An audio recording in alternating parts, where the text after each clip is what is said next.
दो बातें कलाबाजी खाई हैं। अभी सिर्फ आप अपने देश के नेताओं के बयानों को सुनिए। नेता वही हैं, ये देश भी वही है, वोटर भी वही है, कुछ नए लोग जीत के दो चार आए हैं, बाकी सब पुराने हैं। पाकिस्तान ने कहा कि हमारे पास न्यूक्लियर बम है, तो ये तो हमने कहा कई बार बता चुके, कई बार बताया आपने, और हमने टेस्ट करने के लिए 2-3 बार, एक बार उड़ी तक गए, हमने कहा दिखाओ कहां है, तब भी नहीं दिखाया। फिर हम रावलपिंडी से 90 किलोमीटर दूर बालाकोट चले गए, तब भी नहीं दिखाई दिया। अब जब उन्होंने कहा कि न्यूक्लियर बम है और हम तबाह कर देंगे, तो भारत के रक्षा मंत्री के पास ऊपर से एक ऑर्डर आया कि आप जरा ये बयान दे दें। आपने कड़ी निंदा तो बहुत की है, अब सिर्फ आप एक बयान दे दें। वो चाहते हैं दोनों कि हमारा रक्षा मंत्री लगे, वो चाहते हैं। ये बयान वो भी दे सकते थे, इन्हें गृह मंत्री बनाया तो वो बार बार यही करते थे, कड़ी निंदा करता हूं। लोग डर गए, निंदा और कड़ी, निंदा और कड़ी। इस बार रक्षा मंत्री बनाया और कहा कि रक्षा मंत्री होने का सबूत दो। उनको आया क्या बात है, उतनी जोर जोर से बोले अब भारत और पाकिस्तान के बीच में बात होगी तो पाकिस्तान ऑक्युपाइड कश्मीर पे होगी, बाकी बात ही नहीं होगी। वाह, एक ही बार में सारा प्रसाद जग गया। और सिर्फ आपने इतने ही कहा कि जम्मू कश्मीर पे कोई वार्ता नहीं होगी, वार्ता सिर्फ अब पाकिस्तान ऑक्युपाइड कश्मीर पे होगी।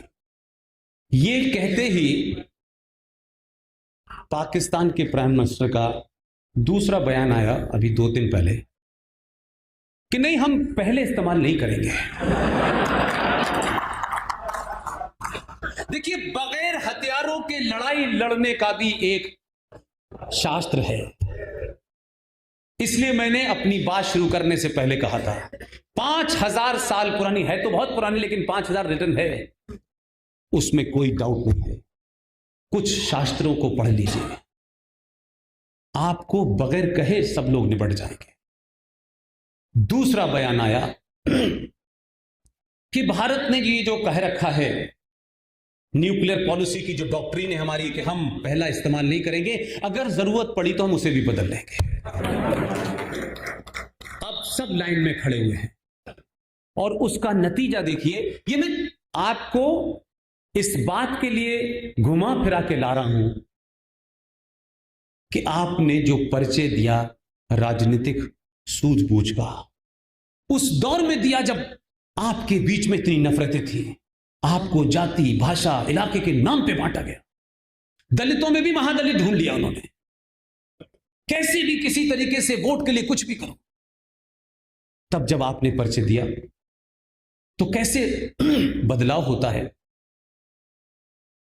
कि जैसे ही आपने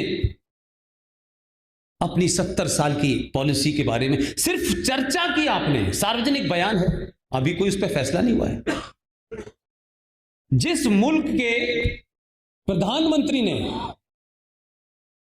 वो बच्चा मौजूद है, उसके नाना थे, वो उसके नाना भी बेचारे मारे गए, उसकी मां भी बेचारी मारी गई। अब कुछ लोग कहते हैं उसका एक भाई ऑलरेडी दिल्ली में है।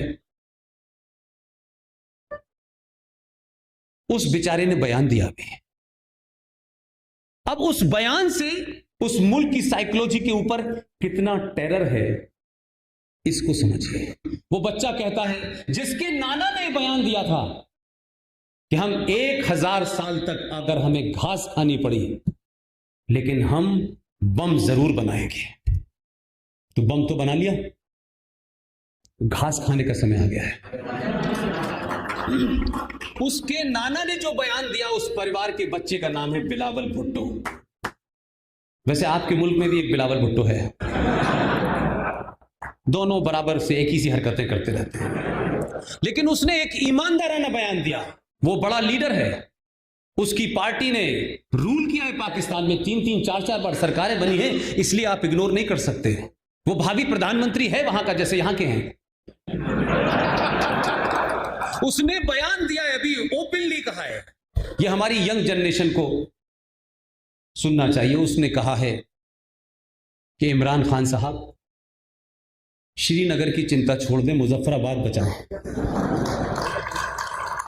अब मैं आपसे सिर्फ इतना ही तो कह रहा हूं भाई कि जरा 5000 साल के पुरुषार्थ की तरफ ध्यान दें और अपने होने पे गर्व करें, और कौन अच्छा लगेगा कौन बुरा लगेगा इसकी चिंता छोड़ दें। क्योंकि हमारे समाज में एक बीमारी है और एक शब्द है जिसे मुझे बड़ी उलझन होती है। घर में कोई बात होगी, लोग क्या कहेंगे, ये कौन लोग हैं, कहां हैं? जिनको जो कहना है वो हर परिस्थिति में कहेंगे। वो लोग हैं जिन्होंने सीता के ऊपर भी सवाल भी उठाया, जिन्होंने राम के ऊपर भी सवाल उठाया, वो तो हर दौर में रहेंगे। तो क्या उनके कहने से आपने अपना चरित्र बदल दिया? लोगों की चिंता छोड़ दीजिए। ये वो लोग हैं जिनका पता नहीं है कहां गए वो लोग।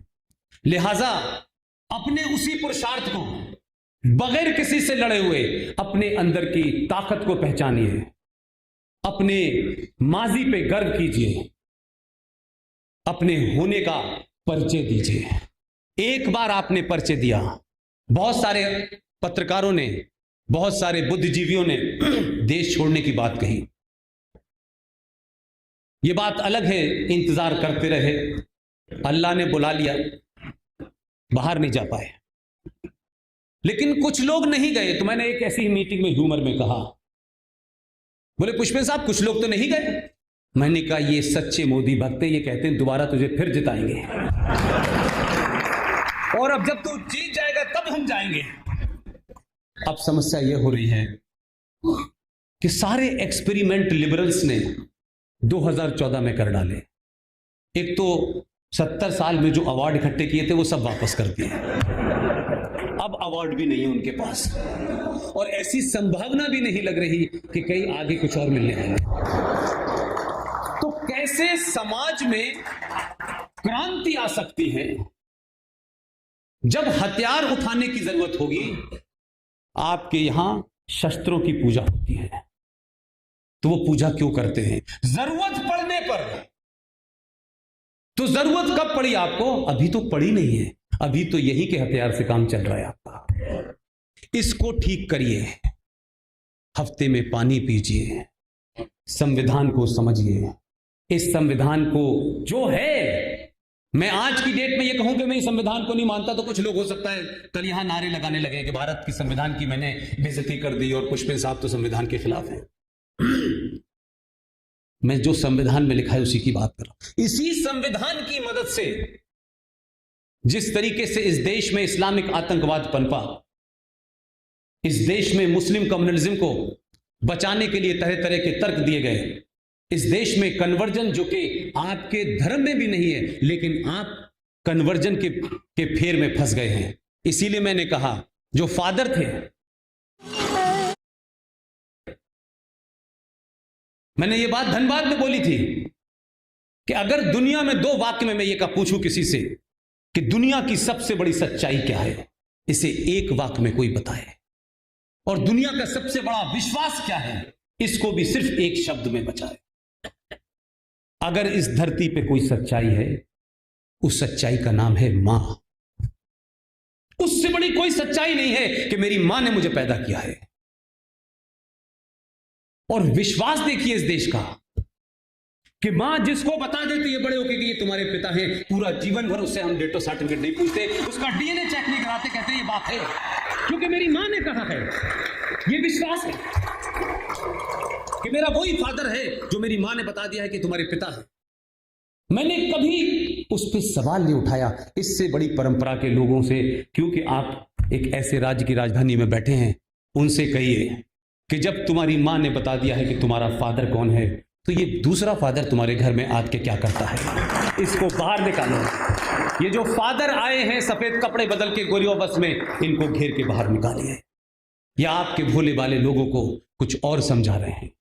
ये गणेश जी की तस्वीर भी रखते हैं, उसको ऊपर भी क्रॉस लटका देते हैं। ये धीरे धीरे धीरे एक दिन गणेश जी की सूंड गायब हो जाएगी, एक दिन गणेश जी धीरे धीरे ईसा मसीह बन जाएंगे। ये इसको कहते हैं ब्रेन वॉशिंग। वो लोग वहां से आके कर सकते हैं। क्या हमारे समाज में इतने समाज सेवी लोग हैं? क्या हम अपने भोले लोगों को बचाने के लिए, उनकी संस्कृति को बचाने के लिए, क्या अपने जीवन का 1 घंटा 2 घंटा, जिन्होंने जीवन के सारे सब कुछ पूरा कर लिया है, अब सिर्फ वो दिन इंतजार कर रहे हैं? इंतजार मत करिए, बस्तर में चले जाइए। इसलिए मैंने कहा कि मेरी बातचीत का कि केंद्र में कोई सत्ता, ये सब नहीं रहता। सत्ता एक रेफरेंस है, शब्द है, जहां पहले दिन से उनकी मेजॉरिटी थी। इस देश ने कभी यह सवाल नहीं खड़ा किया कि अगर कोई मेजॉरिटी में हो जाएगा तो कोई बहुत बड़ी बात हो जाएगी। बहुत सारी जगह बहुत से लोग मेजॉरिटी में हैं, और इस देश के कम से कम 8 राज्य ऐसे हैं जहां हिंदू माइनॉरिटी में है। यह रेफरेंस के लिए है, इससे कोई चिंता की बात नहीं है। लेकिन आप सोचिए कि जिस संविधान की शपथ लेकर के तमाम बातें कही गई, उसी संविधान में आपने एक ऐसा प्रोविजन डाला जो 50 या 60 साल के बाद जब देश को पता चला, आपकी समझ में आया, आपने उसकी चर्चा करना शुरू की, आपने सिर्फ उसे पब्लिक डोमेन में ला करके लोगों के बीच में बताया कि इसमें ये प्रावधान हैं और ये प्रावधान हमारे संविधान में हुए हैं और ये इनके होने का तरीका पूरा इलीगल है, तो कोर्ट में कुछ लोगों ने चैलेंज कर दिया। तो 4 साल से मुकदमा चल रहा था और सुप्रीम कोर्ट, जो कि हमारे यहां की सुपर एक्टिव है, इतने ज्यादा काम उसके पास हैं कि 5वीं मंजिल वाले आदमी को कबूतर पालना चाहिए कि नहीं पालना चाहिए, महाकाल में कितना पानी चढ़ना चाहिए, दही हांडी की लंबाई कितनी होनी चाहिए, इतने सारे विषय हैं उसके पास कि बाकी विषय के लिए समय नहीं है।